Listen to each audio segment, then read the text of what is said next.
Pernah nggak kamu ngerasa tiap kali Indonesia masuk tahun politik, suasananya langsung panas? Grup WhatsApp keluarga tiba-tiba penuh debat.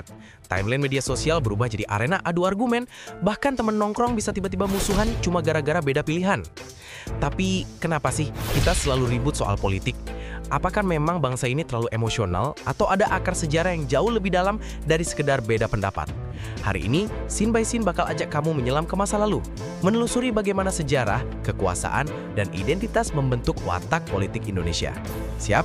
Yuk kita mulai perjalanan ini.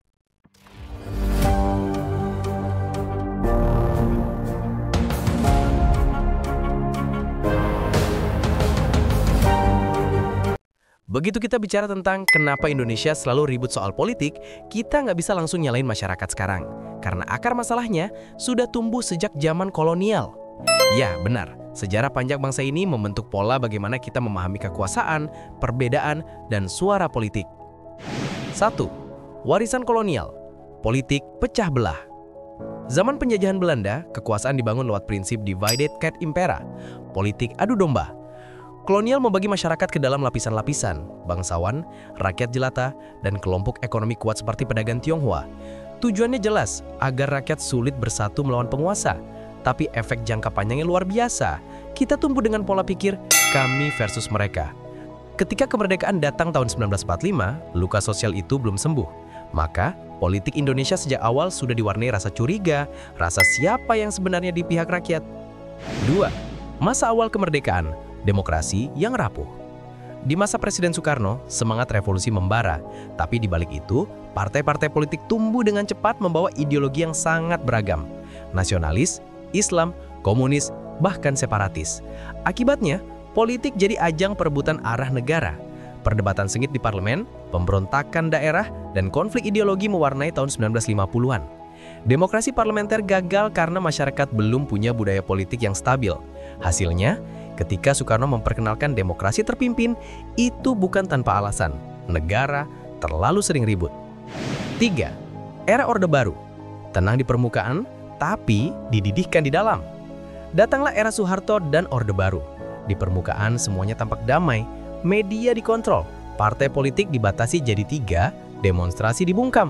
Tapi di balik stabilitas itu, ada tekanan luar biasa. Kritik dibungkam, suara rakyat ditekan. Jadi ketika akhirnya ekonomi ambruk di akhir 1990-an dan krisis melanda di akhir 1990-an, semua kemarahan yang tertahan selama 32 tahun meledak dalam satu waktu. Reformasi 1998. Ribuan mahasiswa turun ke jalan, rakyat menuntut keadilan, dan Soeharto pun lengser. Sejak saat itu, Indonesia memasuki babak baru, era kebebasan politik. 4. Reformasi. Demokrasi yang ramai, tapi belum dewasa. Kebebasan datang seperti banjir, media bebas, partai politik tumbuh lagi, semua orang bisa bersuara. Tapi kita belum siap sepenuhnya. Demokrasi tidak otomatis berarti bijak. Ketika semua orang bisa bicara, konflik ideologi dan identitas pun ikut naik ke permukaan. Muncul isu agama, etnis, dan wilayah yang sering dimanfaatkan politisi untuk meraih dukungan. Akibatnya, kontestasi politik bukan lagi soal ide, tapi soal siapa yang dianggap mewakili kelompok IKU. Inilah yang disebut politik identitas. Seolah-olah, kalau kamu nggak dukung pihak A, berarti kamu lawan pihak B. Padahal, demokrasi sejati seharusnya membuka ruang untuk berbeda, bukan saling meniadakan. 5. Media sosial mikro. Mikrofon baru untuk setiap warga. Di era digital, politik berubah jadi hiburan dan pertempuran sekaligus. Setiap warga bisa jadi jurnalis, setiap opini bisa viral dalam hitungan menit. Tapi algoritma media sosial justru membuat kita terjebak di ruang gemah, echo chamber, di mana kita hanya mendengar opini yang sejalan dengan kita. Akibatnya, polarisasi makin tajam. Satu berita salah bisa bikin ribut nasional. Hoax, framing, dan kampanye hitam jadi senjata utama dalam perang opini. Bukan lagi soal gagasan, tapi soal siapa yang paling keras teriaknya. 6. Ekonomi dan ketimpangan sosial, akar frustrasi sosial. Jangan lupa, faktor ekonomi juga punya peran besar. Ketimpangan antara elit dan rakyat bawah menciptakan rasa ketidakadilan. Ketika politik jadi pintu untuk naik kelas sosial, orang-orang berjuang mati-matian untuk masuk ke lingkar kekuasaan. Dari sini muncul praktik politik uang, patronase, dan nepotisme. Jadi bukan cuma soal ideologi, tapi juga soal bertahan hidup. Politik jadi satu-satunya jalan pintas menuju kesejahteraan. Itulah kenapa pertarungannya bisa sangat keras. 7. Budaya kolektif, komunal tapi mudah terpecah. Sebagai bangsa, kita punya nilai gotong royong dan musyawarah. Tapi dalam praktik modern, budaya itu sering bergeser. Kita lebih mudah terbawa arus kelompok daripada berpikir kritis.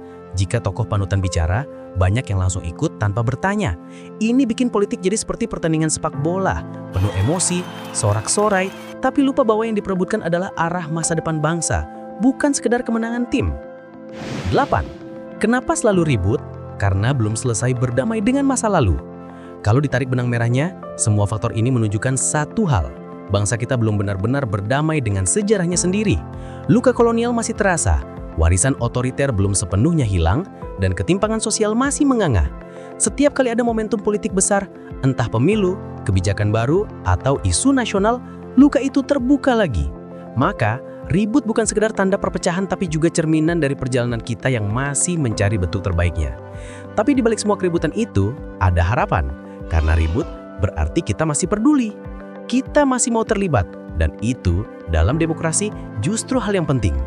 Pertanyaannya, tinggal bagaimana kita merubah ribut itu jadi diskusi atau terus membiarkannya jadi kebisingan tanpa arah. Sobat Sin by Sin, mungkin saatnya kita berhenti menganggap perbedaan pandangan sebagai ancaman. Karena politik yang matang bukan tentang siapa yang menang berdebat, tapi siapa yang mau mendengarkan. Jadi, Sobat Sin by Sin, sekarang kita tahu kan kenapa Indonesia selalu ribut soal politik bukan karena kita suka berdebat, tapi karena sejarah panjang yang membentuk cara kita berpikir.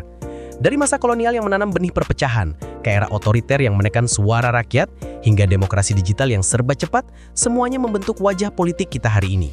Tapi ribut itu nggak selalu buruk. Ia bisa jadi tanda bahwa rakyat mulai peduli, bahwa kita nggak lagi diam. Tantangannya adalah bagaimana menjadikan perbedaan itu kekuatan, bukan sumber permusuhan. Kalau kamu setuju bahwa kita perlu politik yang lebih matang, tekan tombol subscribe, aktifkan loncengnya, dan tulis di kolom komentar. Menurut kamu, apa penyebab utama kenapa Indonesia sulit tenang saat politik datang?